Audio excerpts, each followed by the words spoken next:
avons-nous créé Dieu ou nous a-t-il créé? Essai apologiste de la foi en Dieu par BM et Panga Bapa Matangisi. Introduction. La religion est l'ensemble des croyances, pratiques et cultes qui définissent la relation entre l'homme et Dieu son créateur, dit-on.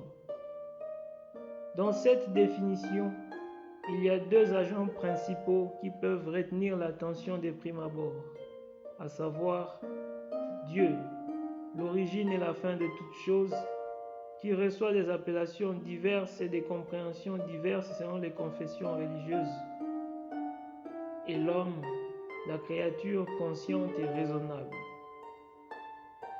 Pour saisir la place que chacun a dans la relation qu'ils entretiennent, il convient d'abord d'éclaircir les autres éléments de la définition de la religion.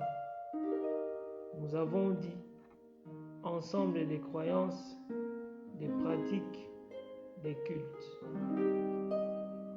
Premièrement, par des croyances, la religion trouve une force pour s'enraciner en l'homme sous forme de convictions, de foi, d'opinions, d'images de la réalité, mais aussi de choix délibérés. Ainsi en est-il du juif qui est convaincu que le Messie viendra un jour, différent du Jésus-Christ crucifié aux environs des années 33 ou 37 après Jésus-Christ. Pour lui, c'est une conviction et une expression de foi en même temps, mais qui ne peut qu'être pris pour point de vue valable dans le judaïsme, éventuellement non valable ailleurs. C'est cela l'image que les Juifs ont de la réalité surnaturelle et religieuse. Par ailleurs, quand une croyance est non discutable et est vouée à être reçue en règle de foi qui n'a pas à être prouvée, quand bien même cela lèverait quelques doutes, on parle alors de dogme. Par exemple, dans le catholicisme, il y a parmi les dogmes celui de l'Assomption de la Vierge Marie, stipulant que la Vierge ne serait pas morte, mais qu'elle serait élevée au ciel. Bref, un dogme n'est simplement qu'une règle de foi reçue comme telle, un peu à la manière des axiomes ou des postulats en mathématiques ou en logique des sciences. Deuxièmement, par des pratiques, la religion est vécue dans le quotidien de l'homme à travers des signes concrets extérieurs ou intérieurs, comme d'une part, observance de la loi divine et d'autre part, expression de la foi de l'homme.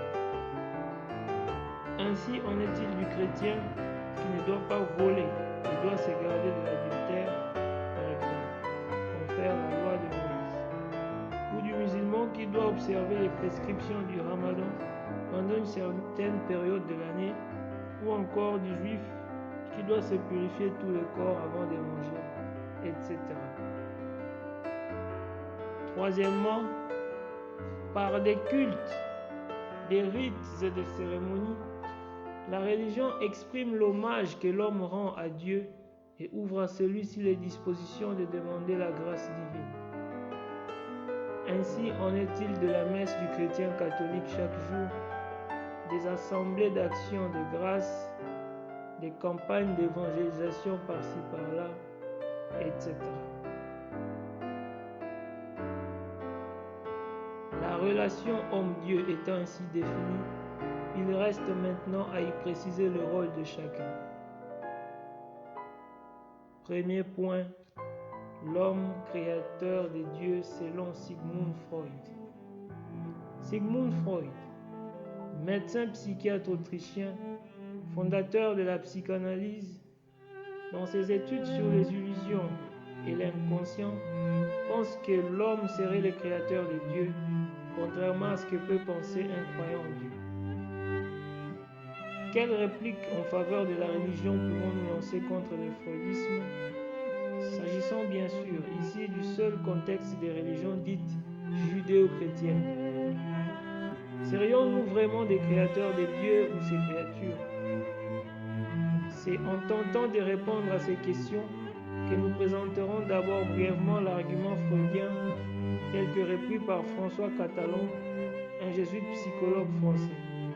Ensuite, nous présenterons notre propre compréhension de la religion judéo-chrétienne. Après quoi suivra notre argument sur la foi vue comme l'amour, comme une opinion, un point de vue auquel on adhère délibérément. Enfin, nous donnerons notre position dans une conclusion qui ne se veut pas magistrale et dictatrice. Plutôt, elle peut ouvrir au débat. Nous ne prétendons pas non plus avancer des arguments rigoureusement systématiques ou inébranlablement rigoureux et philosophiques. Nous voulons simplement nous exprimer en libres penseurs, apologistes de la religion et de la foi en Dieu. La psychologie reconnaît qu'il n'y a pas de psychisme ou de mentalité ou encore d'esprit humain enfermé, autosuffisant, clos sur lui-même.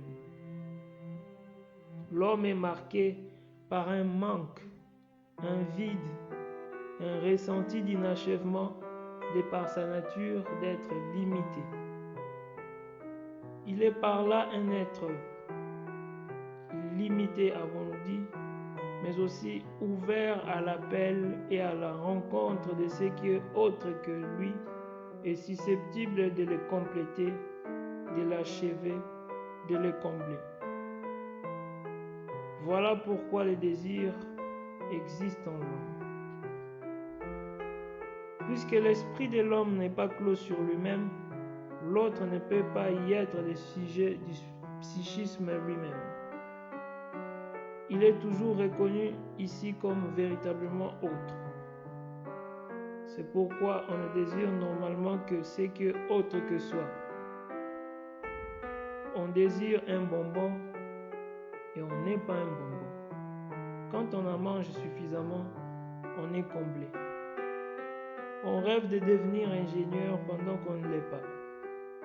Une fois qu'on le devient, on est épanoui dans la vie, car les aspirations profondes et passionnelles sont satisfaites.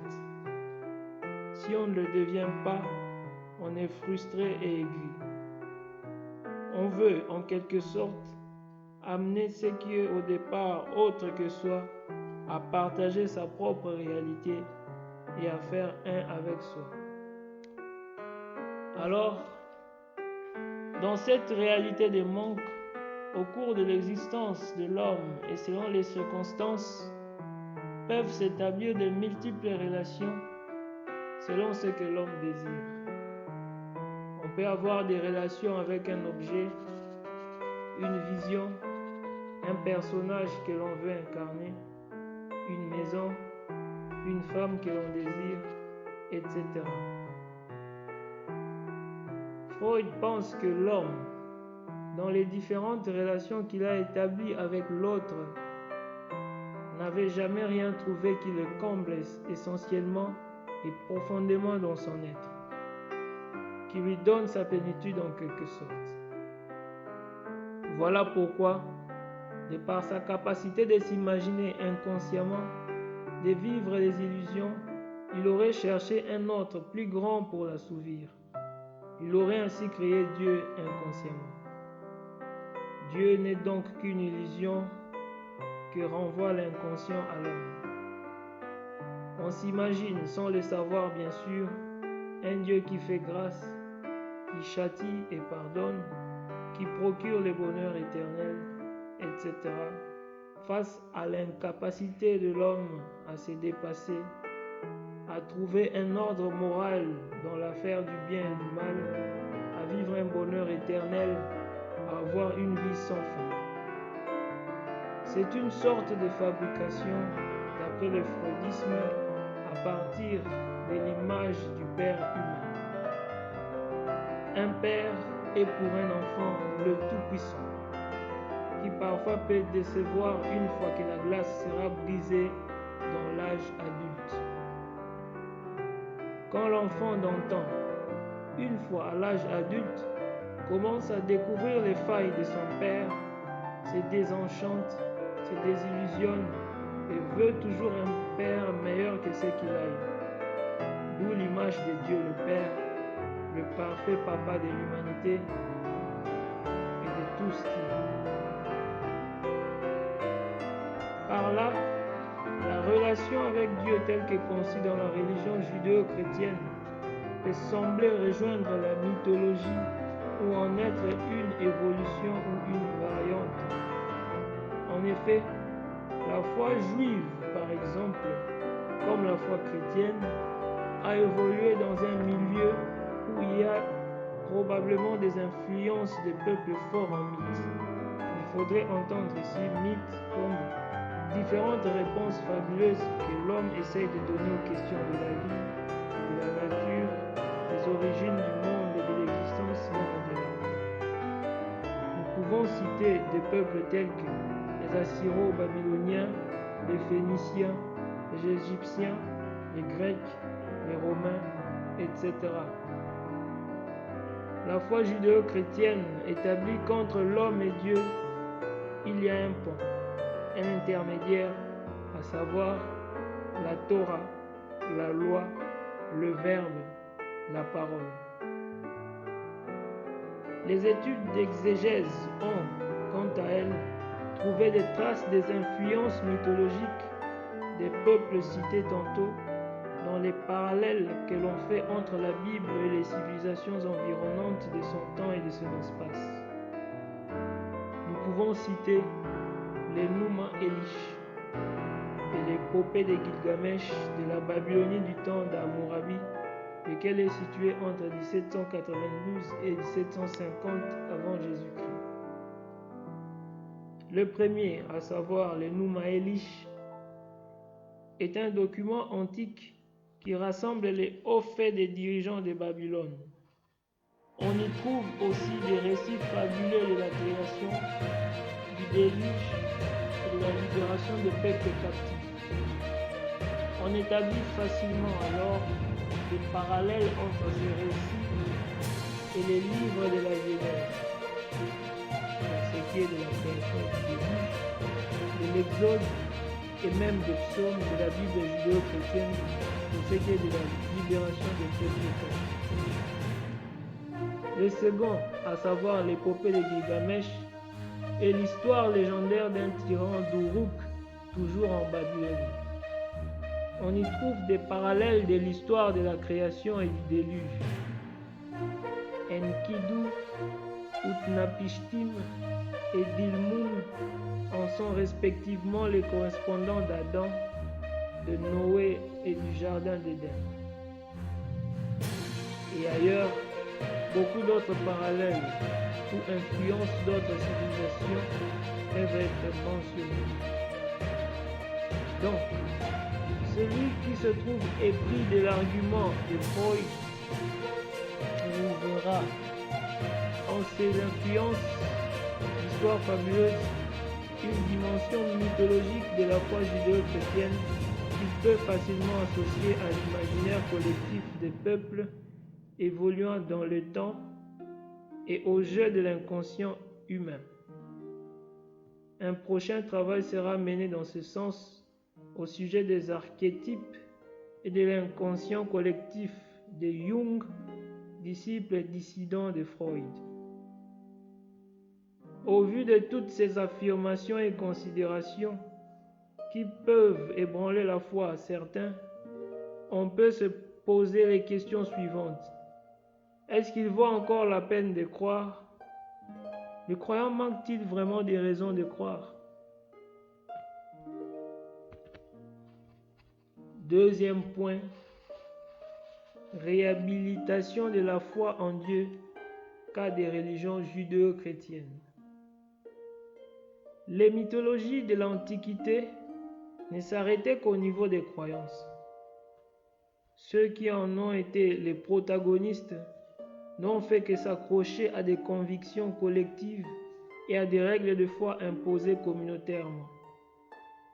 On a raconté qu'il y aurait un titan nommé Atlas qui serait condamné par Zeus, le dieu qui tient la primauté de l'Olympe grec, à porter la voûte céleste sur ses épaules. Mais avec l'éclosion de la philosophie et des sciences connexes à elle, les sages grecs de l'astronomie, par exemple, ont découvert la théorie de l'héliocentrisme qui a guidé plus tard Copernic, Galilée et l'astronomie moderne dans leurs recherches. Point d'Atlas dans l'espace ou de Terre au centre de l'univers comme stipulait le géocentrisme. Serait-il donc cet atlas d'ordre spirituel et invisible?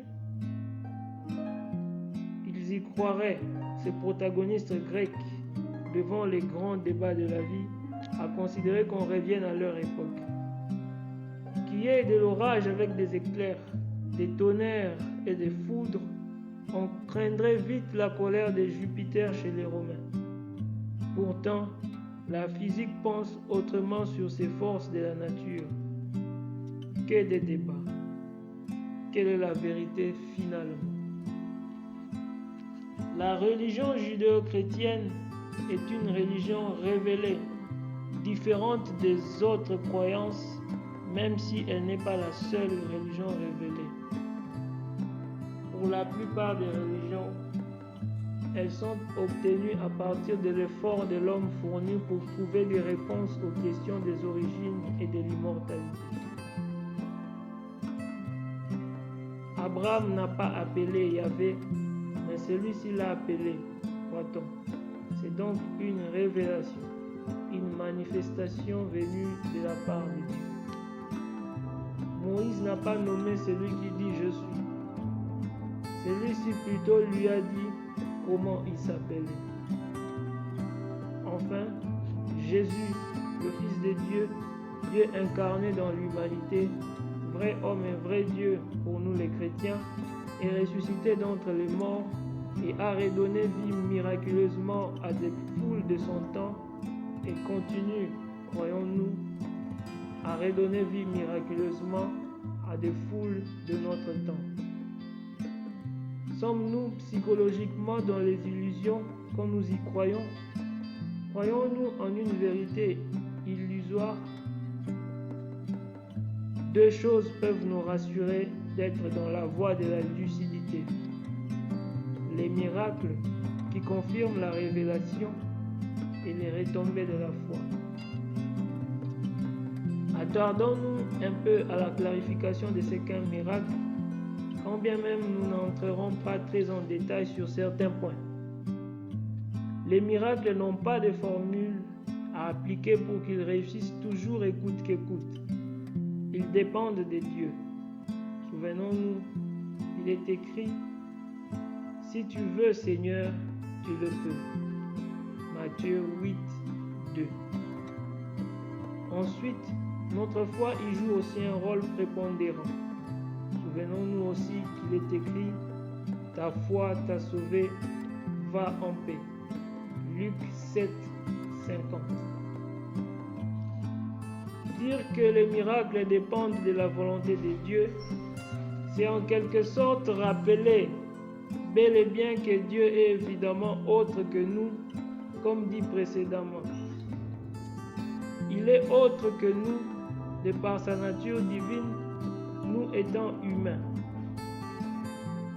Dieu est esprit, l'esprit autre qui nous porte à notre plénitude.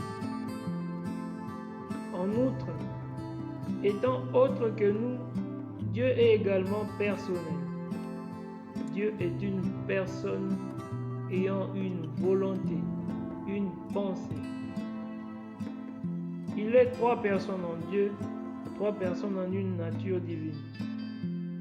Il est l'harmonie parfaite, la perfection idéale. Aucune intelligence humaine ne peut saisir cette harmonie si elle ne s'abandonne au préalable à la grâce divine. Par contre, Dieu se révèle à nous, mais nous ne nous efforcerons qu'en vain de notre manière humaine propre à comprendre Dieu. La fameuse anecdote de Saint Augustin le montre bien.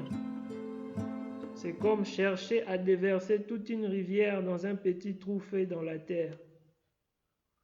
Voilà une entreprise en vain. Autant on ne peut pas comprendre et saisir Dieu sans que ce ne soit sa propre révélation, autant en est-il de sa volonté et de ses actions. Dieu incarné, Jésus-Christ, ne disait-il pas à un de ses bourreaux, « Tu ne me ferais pas tout ceci si je ne te l'avais permis ». La passion du Christ, symbole de la manipulation de Dieu par l'homme, de la maîtrise de Dieu par l'homme, est un laisser-aller accordé par Dieu lui-même. Ceci étant établi, revenons au miracle. Ils ne peuvent pas être prévus, forcés en avance, prédéterminés. Sinon, c'est la même tentation à laquelle Lucifer soumettait Jésus au désert après son baptême. Confère Matthieu 4, 5 à 7. Il est écrit: Alors le diable l'emmène à la ville sainte et le dépose sur les remparts du temple. Et il lui dit: Si tu es fils de Dieu, jette-toi en bas, car il est écrit: Il a donné pour toi un ordre à ses anges. De leurs mains, ils te tiendront, de peur que ton pied ne heurte quelque pierre. En effet, il s'agit ici de la deuxième tentation à laquelle le diable a soumis le Fils de Dieu, celle d'amener Dieu à opérer le miracle pour que l'on croie en sa divinité. Car on aurait eu à assister à un spectacle, Jésus sautant du haut du rempart du temple de Jérusalem, les anges le tenant et lui faisant défier la loi de la pesanteur, de la gravité terrestre. Jésus ne tomberait donc pas en vitesse, comme la pomme sous le nez d'Isaac Newton, qui a eu à découvrir la loi de la gravité des siècles plus tard, mais au ralenti, en toute douceur et délicatesse, car soutenu par des anges. Quel beau miracle qui peut émerveiller les gens, cette scène. Quel beau miracle qui peut les amener à croire. Ceci est un exemple parfait de mise à l'épreuve de Dieu. Satan veut que l'on essaye si Dieu agit réellement. Il veut que l'on éprouve la puissance de Dieu, comme on provoquerait une réaction dans une expérience scientifique au laboratoire. De plus, Satan lui-même prédétermine ici ce qui va arriver, ce qu'il veut voir de Dieu comme réaction, ce qu'il veut que Dieu fasse. Il décrit même la scène à venir. Mais hélas, Jésus, qui est la vérité même, nous fait sortir de l'ignorance par sa réponse. Tu ne mettras pas au défi le Seigneur ton Dieu. Matthieu 4, 7. Cette réponse signifie: tu ne mettras pas à l'épreuve le Seigneur ton Dieu.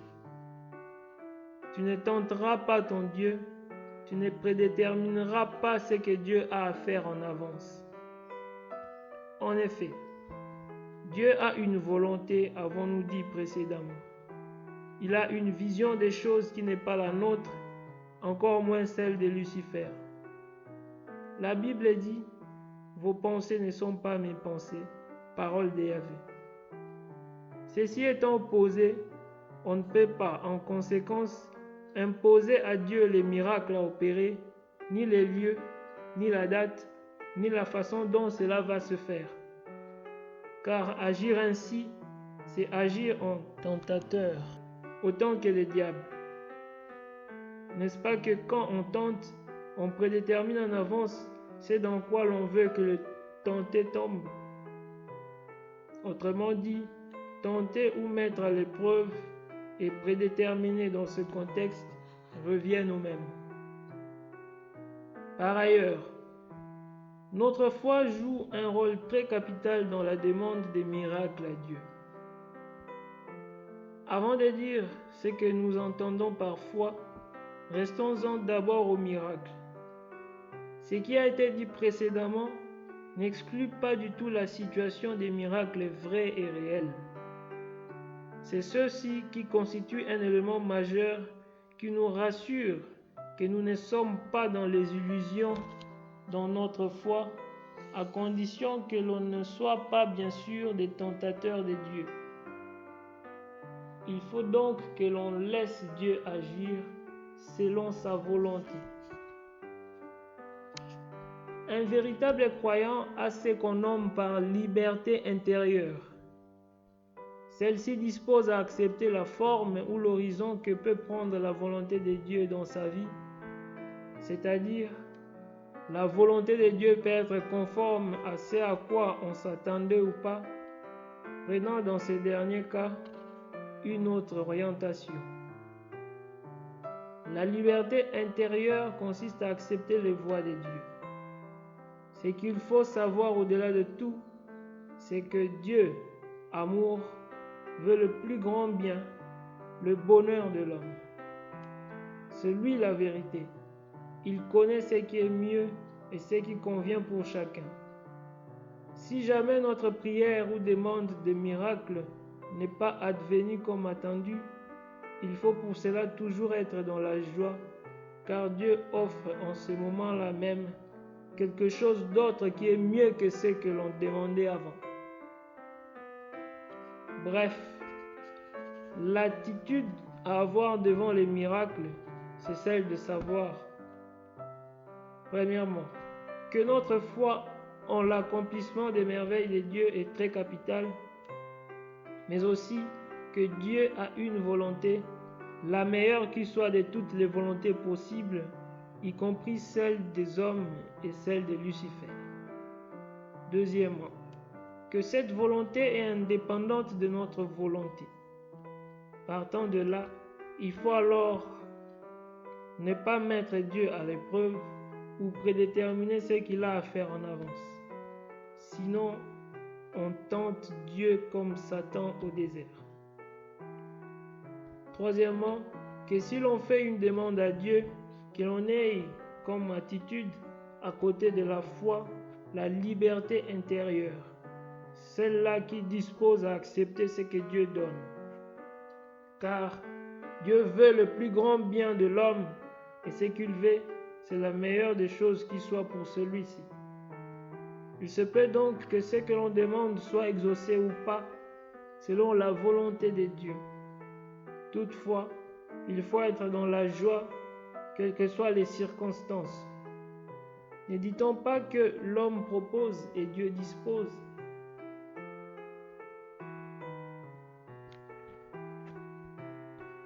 Quant aux retombées de la foi que nous avions mis en couple avec les miracles dans l'assurance de notre foi, nous entendons par ces termes tout ce qui découle de l'ouverture de l'âme du chrétien à des grâces multiples, à la réalisation des promesses du Christ déjà ici-bas. Nous entendons aussi par retombée de la foi une certaine cohérence entre ce à quoi l'on croit et ce qui arrive à cause de cette foi. Ici, l'on peut mettre toutes nos demandes que Dieu exauce ou qui cadrent avec sa volonté, mais aussi toutes les tribulations et persécutions subies au nom de la foi, comme la parole de Dieu le prévoit bel et bien.